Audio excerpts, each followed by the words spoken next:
Protein synthesis is not as complicated as people make it out to be. I hope to explain it effectively in this video.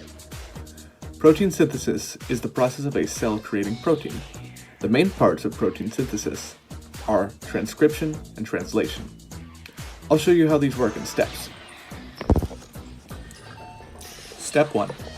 An enzyme called RNA polymerase undoes the DNA's double helix shape.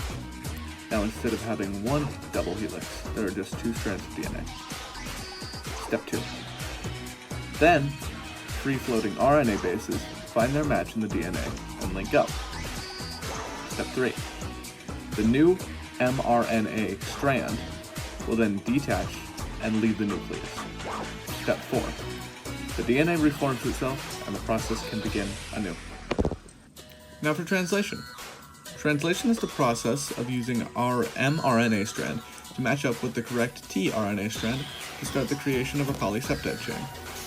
This is also not too complicated when broken down.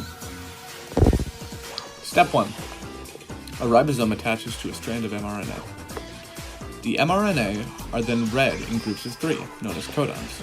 The ribosome will then scan the mRNA looking for a start codon, aka methionine, shortened to MET.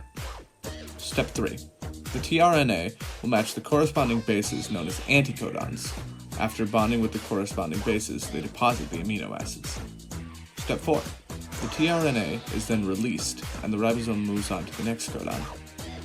Step 5. This polypeptide chain that has been created then gets longer and longer until they encounter a stop codon, such as UAA or UGA, at which point the ribosome will stop and release the chain.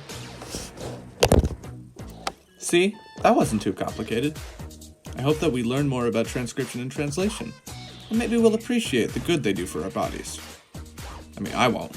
Maybe you can, though.